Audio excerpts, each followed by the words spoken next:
नमस्कार, मैं हूं नीलू। तो पाकिस्तान से तनाव के बीच केंद्र सरकार ने देश के 244 जिलों में 7 मई को मॉक ड्रिल करने के लिए कहा है। इसमें नागरिकों को हमले के दौरान खुद को बचाने की ट्रेनिंग दी जाएगी। ये इसलिए किया जा रहा है ताकि युद्ध की स्थिति में लोगों की सुरक्षा सुनिश्चित की जा सके। देश में पिछली बार ऐसी मॉक ड्रिल 1971 में हुई थी। तब भारत और पाकिस्तान के बीच युद्ध हुआ था।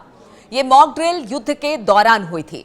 हालांकि रविवार सोमवार रात पंजाब के फिरोजपुर छावनी में ब्लैकआउट प्रैक्टिस की गई। इस दौरान गांवों और मोहल्लों में रात के 9 बजे से लेकर 9:30 बजे तक बिजली बंद रही।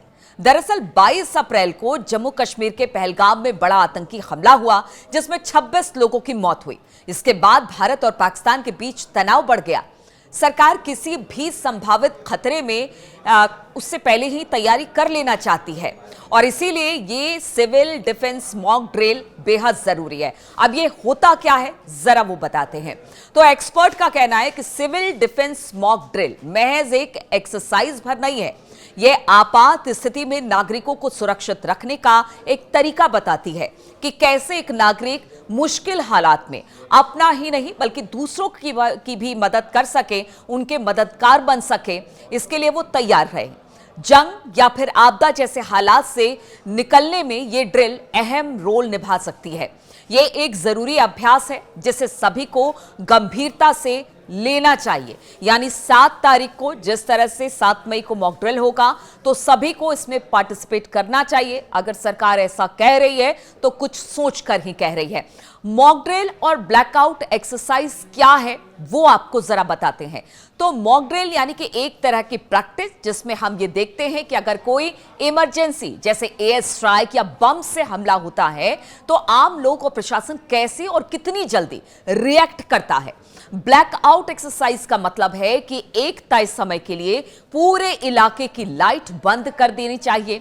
इसका मकसद ये दिखाना होता है कि अगर दुश्मन देश हमला करे तो इलाके को अंधेरे में कैसे सुरक्षित रखा जा सकता है। इससे दुश्मन को निशाना साधने में मुश्किल होती है और उसे ऑब्जेक्ट का पता नहीं चलता है, इसलिए गलती उससे हो सकती है और इससे बचा भी जा सकता है।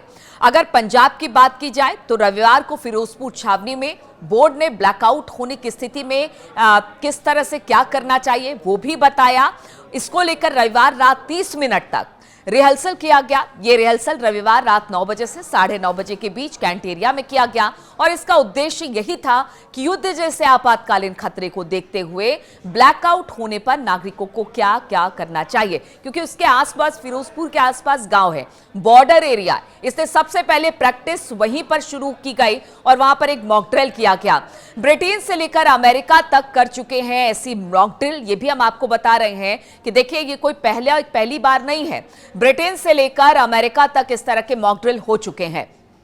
1952 की बात की जाए तो अमेरिका में duck and cover mock drill America ने 14 जून 1952 को किया था, जब परमाणु हमले की आशंका के बीच अपना पहला देशव्यापी सिविल डिफेंस ड्रिल आयोजित किया था, जिसे डक एंड कवर नाम दिया गया। इसमें स्कूल और सार्वजनिक संस्थानों में अलर्ट सायरन बजाकर बच्चों और नागरिकों को मेज के नीचे सिर छुपाकर डक करने और हथेली से सिर को कवर करने का अभ्यास कराया गया था।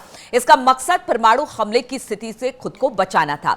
1942 की बात की जाए तो कनाडा में इफ डे ड्रिल द्वितीय विश्व युद्ध के दौरान 19 फरवरी 1942 को कनाडा के शहर वेमिनिटोवा में इफ डे का आयोजन हुआ था। इसमें एक नकली नाजी हमले का नाटक किया गया। 1980 की बात की जाए तो ब्रिटेन में स्क्वायर लेग ड्रिल ब्रिटेन में 11 से 25 सितंबर 1980 के बीच स्क्वायर लेग नाम से फील्ड एक्सरसाइज का आयोजन हुआ। इस दौरान सरकार ने सोचा कि अगर 150 परमाणु बम दागे गए और उसी हिसाब से तैयारी की तो पूरे देश में एयर रेड सायरन बजाया जाए ताकि लोग खतरे से तुरंत भांप ले और अपने आप को सुरक्षित कर ले। तो अब जिस तरह से भारत पाकिस्तान के बीच युद्ध जैसी स्थिति बन रही है, सरकार भी चाहती है है कि जो उसके नागरिक हैं, छात्र हैं, वो अपनी सुरक्षा इस दौरान कर ले। इसीलिए ये सिविल मॉक ड्रिल का आयोजन किया जा रहा है। इसलिए जहां जहां पर भी सरकार ये सिविल मॉक ड्रिल का आयोजन कर रही है, हम जनता से अपील करेंगे कि जरूर इस सिविल मॉक ड्रिल में आप शामिल हुए, ताकि आपको भी सुरक्षित बचाया जा सके और सरकार जो पहल कर रही है उसमें सरकार की सहभागिता में आप हिस्सा जरूर ले। ये एक अपील के तौर पर आप देख सकते हैं इसे, और इसमें आप जरूर भाग लें।